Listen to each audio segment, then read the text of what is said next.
নমস্কার। আজ গোপাল ভাঁড়ের কথা বলবো। গোপাল ভাঁড়ের গল্প শুনতে আমরা সকলেই ভালোবাসি, ছোট থেকে বড় সবাই। সেই গোপাল ভাঁড়েরই একটি ছোট্ট গল্প বলি। হাসি মজা সবই আছে। গোপাল ভাঁড় একদিন সকালবেলায় ঘরে বসে আছে। এমন সময় তার স্ত্রী এসে বলল, কি গো, তুমি যে চুপচাপ বসে আছো, ঘরে তো চাল ডাল সবজি প্রায় নেই বললেই চলে, একটু বাজারের দিকে যাও না। গোপাল বলল, জানোই তো, হাতে এখন একদম পয়সা নেই। মেয়ে জামাইকে বিজনেস করে দিতে গিয়ে আমার হাতের সব পয়সা শেষ হয়ে গেছে। এদিকে এই সময় রাজামশাইও নেই, তিনি তো হাওয়া পরিবর্তন করার জন্য বাইরে গেছেন, ফিরবেন অনেক দিন পরে। তাই এখন পয়সা পাওয়ার কোনো সম্ভাবনা নেই। বাজারে দোকানে এমনিতেই ধার হয়ে গেছে, আবার ধার কেউ কি দেবে? ঠিক আছে, তুমি বলছো যখন কিছুই নেই প্রায় ঘরে, তাহলে বাজারের ব্যাগটা দাও, যাই বাজারের দিকে, দেখি কতটা কি করতে পারি। গোপাল বাজারে গেল এবং বেশ অল্প কিছু জিনিস সে সবজি বাজার থেকে কিনলো। এরপরে সে ঢুকলো মাছের বাজারে। সেখানে ঢুকে সে মাছ দেখছে, কিন্তু কিনছে না বা দামও করছে না। তখন একজন মাছ বিক্রেতা বলল, ও গোপাল দাদা, শুধু মাছ দেখছো যে, নাও, আজকে তো খুব ভালো মাছ আছে, দেখো পাকা মাছ। গোপাল বলল, না ভাই, আমি শুধু দেখবো, আজকে মাছ কিনবো না, ওই স্বভাববশত এখানে চলে এসেছি, না হলে মাছ আজকে আমার কেনার নেই। এদিকে বিক্রেতা ছাড়বে না, সে বলল, গোপাল দাদা, তুমি মাছ নিয়ে যাও, আমি জানি তোমার হাতে এখন পয়সা নেই, তুমি কোনো চিন্তা করো না, তুমি নিয়ে যাও তো, আমি তোমাকে কি চিনি না, বহুদিন ধরে তুমি এখানে রয়েছো, নিয়ে যাও। গোপালও আর লোভ সামলাতে পারল না, সে পাকা মাছ বেশ অনেকটা নিয়ে চলে এলো বাড়িতে। এদিকে গোপালের হাতে যে একদম পয়সা নেই এবং সে ধার বাকি করে ফেলেছে বাজারে অনেকটা, এটা কিন্তু জানতে পারল রাজ্যের মন্ত্রী। মন্ত্রী এবারে সবসময় মন্ত্রীর সঙ্গে এই গোপাল ভাঁড়ের একটা দ্বন্দ্ব। মন্ত্রী সবসময় গোপালকে ফাঁদে ফেলতে চায়, তো কিন্তু ফাঁদে ফেলা তার পক্ষে সম্ভব হয় না, গোপাল যে খুব চালাক এটা তো আমরা সবাই জানি। যাই হোক, তখন মন্ত্রী তার যে সাঁকরেদ ছিল তাদেরকে একদিন ডেকে পাঠালো। ডেকে পাঠিয়ে বলল, আচ্ছা যাও তো বাজারে, বাজারে এবং দোকানে গিয়ে খোঁজ খবর লাগাও যে গোপাল কোন কোন দোকান থেকে আর বাজারের কার কাছ থেকে কতটা কতটা ধার নিয়েছে। সাঁকরেদরা বলল, কেন, এসব জানার কী প্রয়োজন? মন্ত্রী বলল, জানতে হবে এবং ওদেরকে উস্কানি দিতে হবে, ওরা যেন যে করেই হোক গোপালের কাছ থেকে পয়সা আদায় করে, কেননা গোপালের কাছে এখন পয়সা নেই আর রাজামশাই এখন ফিরবেন না, তাই গোপালকে ফাঁদে ফেলার এটা বেশ উত্তম সময়। সাঁকরেদরা তাই করলো। কোন কোন দোকানে ধার আছে, বাজারে মাছ সবজি বিক্রেতা কার কার কাছে গোপালের ধার আছে, সব খবর নিয়ে এসে দিল মন্ত্রীমশাইকে। মন্ত্রীমশাই একদিন রাত্রের বেলা তাদেরকে ডেকে পাঠালো, তাদেরকে বোঝালো যে গোপাল তোমাদের সঙ্গে চালাকি করেছে, তোমাদেরকে গোপাল আর পয়সা ফেরত দেবে না। তারা গরিব মানুষ, তারা তখন বলল, এ কি কথা, আমাদের থেকে অনেক ধার নিয়েছে, দোকান থেকেও নিয়েছে, গোপাল পয়সা দেবে না? মন্ত্রী বলল, না, ও দেবে না, এটা ওর চালাকি। তোমরা এক কাজ করো, কালকেই ভোরবেলা ওর বাড়ি চলে যাও আর ওর থেকে পয়সা আদায় করে নিয়ে এসো। এরা স্বাভাবিক, তখন এরা গরিব মানুষ, সত্যিই এরা তখন ফাপড়ে পড়ছে। ওরা তখন ভোরবেলা, তখন সকাল হয়নি, ওরা গোপালের বাড়ির সামনে গিয়ে হাজির, গিয়ে ডাকাডাকি শুরু করলো, গোপাল দাদা, ও গোপাল দাদা, দরজাটা একবার খোলো দেখিনি। গোপাল আর গোপালের স্ত্রী ঘুমাচ্ছিলেন। তারা ভাবলো সকাল হতে না হতেই কার কি বিপদ হলো যে এমনভাবে বাইরে থেকে ডাকাডাকি করছে। গোপাল তার বউকে বলল, দাঁড়াও, আমি দেখছি বলে গোপাল দরজা খুলে বেরিয়ে এলো। বেরিয়ে এসে দেখলো বাজারের সবজিওয়ালা মাছওয়ালা দোকানদার এরা সব এসে দাঁড়িয়ে আছে। গোপাল বলল, আচ্ছা, কারো কোনো বিপদ হয়েছে নাকি, এত ভোরবেলায় কি ব্যাপার? তখন তারা বলল, দেখো, আমরা তোমার কাছ থেকে পয়সা চাইতে এসেছি, অনেকগুলো টাকা ধার পড়ে রয়েছে, আমরা যে আর ধার তোমার কাছে রাখতে পারছি না। তখন গোপাল বলল, তোমরা তো জানোই আমার জামাইকে ব্যবসা করে দিতে গিয়ে আমার সব পয়সা চলে গেছে, আর রাজা এখন এখানে নেই, তাই আমার কাছে কোনো পয়সা নেই। তোমাদেরকে জানিয়েই তোমাদের থেকে আমি ধার নিয়েছিলাম। তবে তোমরা চিন্তা করো না, আমি রাজা আসলেই তোমাদের সব পয়সা শোধ করে দেব। তো এরা বলল, না না, আমি মন্ত্রীমশাই যে বলল তুমি নাকি আমাদেরকে ঠকাচ্ছ আর এই দেনা তুমি শোধ করবে না। গোপাল তখন বুঝতে পারল যে এদেরকে উস্কানি দিয়েছে মন্ত্রী। তখন গোপাল বলল, তোমরা কোনো চিন্তা করো না, আজকে থেকে তো আমি আর এখানে নেই, আমি বহুদিন ধরে এখানে বসবাস করছি, আর কালকে আমি এখান ছেড়ে চলেও যাব না। তাই তোমরা নিশ্চিন্তে বাড়ি ফিরে যাও, তোমাদের টাকা তোমরা পেয়ে যাবে, দুদিন দেরি হবে। তারা শুনে বলল, হ্যাঁ গোপাল দাদা, এটা তো ঠিকই বলেছ, তুমি তো আর আজ থেকে এখানে নেই, বহুদিন ধরে রয়েছ, তোমাকে আমরা বহুদিন ধরে দেখছি, ঠিক আছে, তোমার কথাই আমরা বিশ্বাস করলাম, বলে তারা বাড়ি ফিরে গেল। গোপাল বুঝতে পারল মন্ত্রী উঠে পড়ে লেগেছে তাকে ফাঁদে ফেলতে। গোপালও তো কম যায় না। গোপাল দেখল সত্যিই তো এরকমভাবে আর কতদিনই বা চলা যায়, রাজা কবে আসবে কোনো ঠিক নেই। সে ভাবল, যাই রাজ জ্যোতিষীর কাছে গিয়ে একটু হাতটা দেখাই যে আমার এমন দিন চলছে কেন। যেমন ভাবা তেমন কাজ। গোপাল গেল রাজ জ্যোতিষীর কাছে। রাজ জ্যোতিষী গোপালের হাত দেখে গণনা করে বলল, আজকের দিনটা তোমার জন্য ভালো, একটা যোগ আছে, সেই যোগ যদি তুমি কাজে লাগাতে পারো তাহলে কিন্তু তুমি সব সমস্যা থেকে উতরে যাবে। গোপাল বলল, আচ্ছা দেখি কি করা যায়, বলে সে সারাদিন এদিক ওদিক ঘুরতে লাগলো। সে ভাবলো, রাজ জ্যোতিষী যে বলল আজকে আমার একটা ভালো যোগ আছে, কই সারা দিন তো ঘুরলাম, কই কোনো একটাও তো উপায় কিছু খুঁজে পেলাম না। এমন করতে করতে বিড়বিড় করতে করতে সে গ্রামের বাইরে চলে এসেছে। এদিকে সন্ধ্যা নেমে গেছে। গোপালকে দেখে পাশের গ্রামে এসে চলে এসেছে। এমন সময় সেখানে একজন লোক দেখে বলল, ও গোপাল দাদা, এত বিড়বিড় করছো কেন, আর চললেই বা কোথায়? গোপাল তখন তার সমস্যার কথা বলল। সে শুনে বলল, দেখো গোপাল দাদা, কোনো কাজই ছোট নয়, তোমাকে একটা কথা বলি, একটা কাজ তুমি করবে? গোপাল বলল, আরে ভাই বলো না, কেন করব না? বলল, দেখো তুমি এখন যে গ্রামে দাঁড়িয়ে আছো, এই গ্রামে এক জমিদার আছে, সে কিন্তু এখানে থাকে না, বাইরে থাকে, অনেক দিন পরে এখানে এসেছে, তার বিশাল বাড়ি, সেই বাড়ি পরিষ্কার করার জন্য লোক খুঁজছে, বিশ্বস্ত, তা তুমি কি সেই কাজটা করবে? তাহলে তো ভালোই হয়। গোপাল বলল, হ্যাঁ কেন করব না, এই কাজ তো আমি করতেই পারি, আমার এখন সত্যিই অর্থনৈতিক অবস্থা খুব খারাপ, আমি করব। বলে সে সব ঠিকঠাক করে তার কাছে ঠিকানা জেনে নিয়ে চলে গেল সেই জমিদার বাড়িতে। জমিদার বাড়িতে গিয়ে সে বলল যে সে এই কাজ করতে চায়। জমিদার বলল, গোপাল তুমি এই কাজ করবে তো, ঠিকঠাক মতন করতে পারবে তো? গোপাল বলল, আপনি কোনো চিন্তা করবেন না, আপনি দেখবেন আমি সব ঠিক করব। গোপালের কাজ হয়ে গেল। গোপাল খুব মন দিয়ে পুরো বাড়িটাকে পরিষ্কার করছে এবং ভালো করে সব ঠিকঠাক মতন কাজ করছে, বিশ্বস্ত মানুষ। দুদিন পরে জমিদার তাকে বলল, সত্যি গোপাল, তোমার কাজে আমি খুশি হয়েছি, খুব ভালো কাজ করছো তুমি।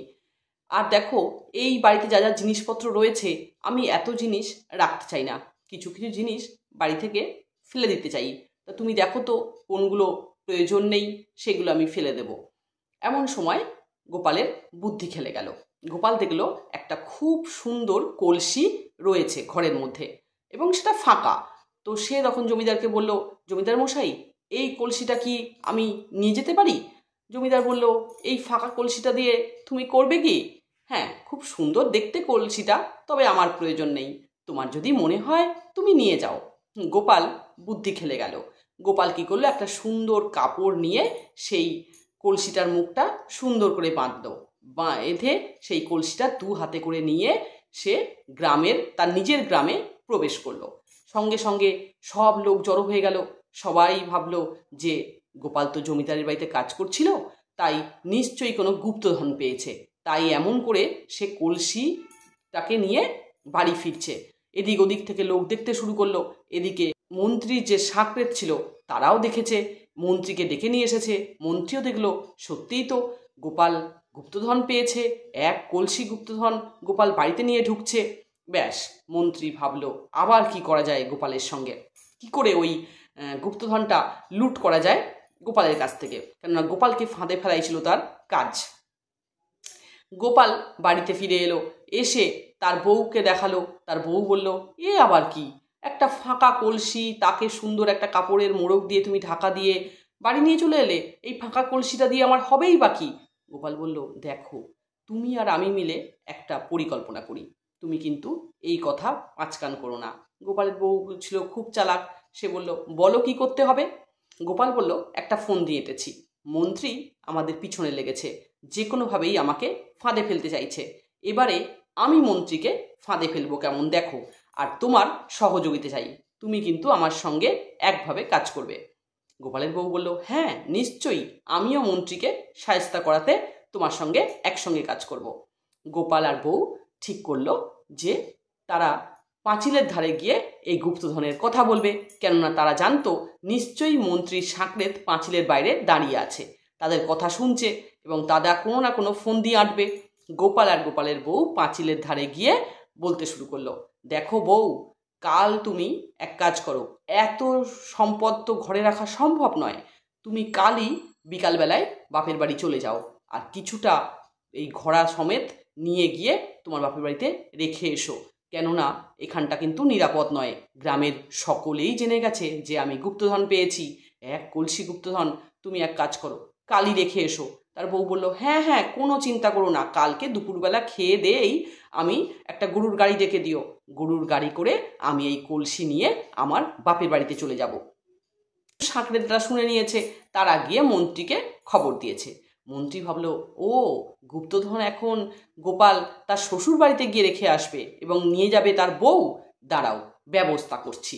সঙ্গে সঙ্গে মন্ত্রী গেল ডাকাতের কাছে, ডাকাত সর্দারকে ডেকে বলল, দেখো তোমার একটা কাজ আছে, কাল গোপাল এরকম গুপ্তধন পেয়েছে, আর সেই গুপ্তধন তার বউ কাল দুপুরবেলার পরে গরুর গাড়ি করে নিয়ে বাপের বাড়ি যাবে, পথে পড়বে কিন্তু এই জঙ্গল, তুমি তো এই জঙ্গলেই থাকো, ডাকাতি করাই তোমার কাজ, তাই তুমি এই ধনরত্ন লুট করবে, লুট করে আমাকে দেবে।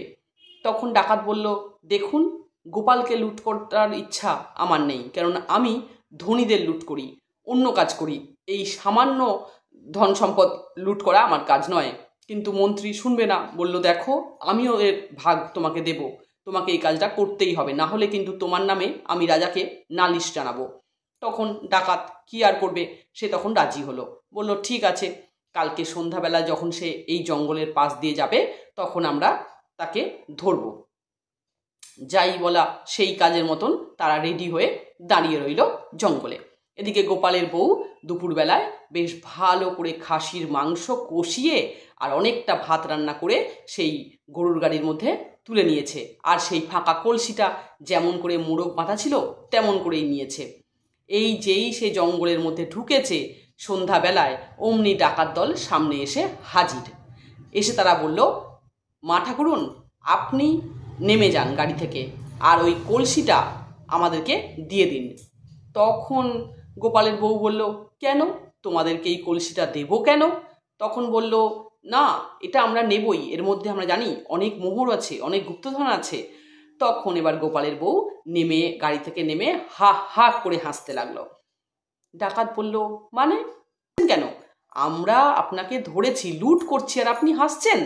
তখন গোপালের বউ বলল, বুঝেছি, মন্ত্রী তোমাদেরকে বোকা বানিয়েছে, মন্ত্রী আমার সঙ্গে যুক্তি করেছিল যে তোমাদেরকে কি করে বোকা বানানো যায়, ওই কলসিতে কিচ্ছু নেই, ওটা ফাঁকা, ওটা নিয়ে কোনো লাভ নেই, দেখো তুমি কেমন বোকা হয়ে গেলে আজকে। ডাকাত বলল, কি, আমাকে বোকা করেছে মন্ত্রী, এত সাহস? না না, নিশ্চয়ই ওর মধ্যে ধন সম্পদ আছে। গোপালের বউ বলল, দেখে নাও, ওর মধ্যে কিছুই নেই, এটা মন্ত্রীর চাল, সে আমার সঙ্গে যোগাযোগ করে তোমাদেরকে ফাঁদে ফেলেছে। এবার তো ডাকাত রেগে গেছে, রেগে গিয়ে সেই কলসিটা নামিয়ে নিয়ে এসেছে। এবার এসে দেখলো সত্যিই তো কলসি তো একদমই ফাঁকা। তখন তারা বলল, মন্ত্রী এত সাহস, আপনার সঙ্গে যোগসাজশ করে আমাদেরকে ঠকালো, এইভাবে আমাদেরকে বোকা প্রতিপন্ন করলো, এটাই ওর কাজ, দাঁড়ান। তখন গোপালের বউ বলল, চিন্তা করো না, তোমরা মন্ত্রীকে যা শাস্তি দেওয়ার দিও, তাতে আমার কোনো আপত্তি নেই, কিন্তু তোমরা যাওয়ার আগে আমি দেখো তোমাদের জন্য খুব ভালো করে খাসির মাংস আর ভাত রান্না করে নিয়ে এসেছি, সেগুলো খেয়ে নাও, আমি তো তোমাদের মায়ের মতন না, তোমাদের খিদে পেয়েছে আমি মুখ দেখেই বুঝতে পারছি। ডাকাত দল তখন বলল, হ্যাঁ ঠিক বলেছেন মা ঠাকুরুন, আমাদের খুব খিদে পেয়েছে, আর এত ভালো খাবার আমরা অনেক দিন খাইনি। গোপালের বউ তাদেরকে খুব আদর করে পাতা পেতে খেতে দিল। তারা খেয়ে ধন্য ধন্য করলো, বলল এত ভালো রান্না বহু দিন খায়নি, আর এত আদর করে এত মমতা ভরে খাওয়ানো কেউ খাওয়ায়নি। তারা খুব খুশি হলো। খুশি হয়ে গোপালের বউকে তারা আরও 3 থলি মোহর উপহার দিল। এদিকে তারা রেগে গিয়ে এরপরে চলল মন্ত্রীর বাড়িতে। এত সাহস মন্ত্রীর! তারা মন্ত্রীর বাড়িতে গিয়ে হাজির হলো, গিয়ে মন্ত্রীর বাড়ি লুট করলো। তার বউয়ের গলায় যে গয়নাটা ছিল, গলায় হাতে, সেগুলোও নিল। এমনকি মন্ত্রীর গায়ের জামা কাপড়টুকু পর্যন্ত তারা ছাড়লো না, নিয়ে নিল। মন্ত্রী পড়ল মহা বিপদে, কাউকে কিছু বলতেও পারছে না, আর ডাকাত সর্দারকে সে ভয় পেয়ে গেছে। এদিকে সে তখন গামছা পরে ঘরের এক কোণে মুখ কালো করে বসে আছে। এদিকে এর মধ্যে রাজা ফিরে এসছে। গোপাল সব ঘটনা রাজাকে বলল। রাজা বলল, আমাদের দেশের মন্ত্রী এমন অবস্থা, এত কুবুদ্ধি ওর, ঠিক হয়েছে, ডাকাত ওর সঙ্গে ঠিক ব্যবহারই করেছে, চলো তো দেখি মন্ত্রীর কি হাল। বলে রাজা গোপাল এবং অন্যান্য সভাসদদের নিয়ে মন্ত্রীর বাড়িতে চলল। গিয়ে দেখলো মন্ত্রী গামছা পরে বাড়িতে মাথায় হাত দিয়ে বসে আছে। রাজা গোপাল সবাই খুব হাসতে শুরু করলো। বলল, মন্ত্রী তোমার এ কি হাল, কে করলো তোমার এই সব? মন্ত্রী বলল, দেখুন না, ডাকাতে আমাদের সব লুট করে নিয়ে গেছে, আমার এমনকি জামা কাপড়টা পর্যন্ত আমাকে এখন গামছা পরে কাটাতে হচ্ছে। আপনি কিছু দিন না মহারাজ, যাতে আমার অবস্থাটা একটু ঠিকঠাক হয়। মহারাজ তখন বলল, নিশ্চয়ই দেব, আমি এখন বাড়ি ফিরে গিয়ে তোমাকে কতগুলো গামছা পাঠিয়ে দিচ্ছি। তোমার যেমন কাজ আর যেমন বুদ্ধি, তোমার গামছা পরে থাকাই উচিত, তাই আমি বাড়িতে গিয়ে তোমার জন্য গামছাই পাঠিয়ে দিচ্ছি। তুমি বাড়িতে এইভাবেই থাকো। গোপালের সঙ্গে চালাকি, গোপাল কয়েকদিন বিপদে পড়েছিল, তুমি গোপালের সঙ্গে এমন করেছো, তোমার এই সাজাই ঠিকঠাক সাজা, তাই আমি তোমাকে আর কোনো শাস্তি দেব না, তোমাকে শাস্তি ডাকাত সর্দারই দিয়েছে। তাহলে দেখলেন তো গোপাল কেমন চালাক। গোপালের সঙ্গে চালাকি করা সহজ নয়, এটা আমরা ছোটবেলা থেকেই বিভিন্ন গল্পে দেখেছি। আজ তেমনই একটা গল্প ছিল আপনাদের সামনে। নমস্কার।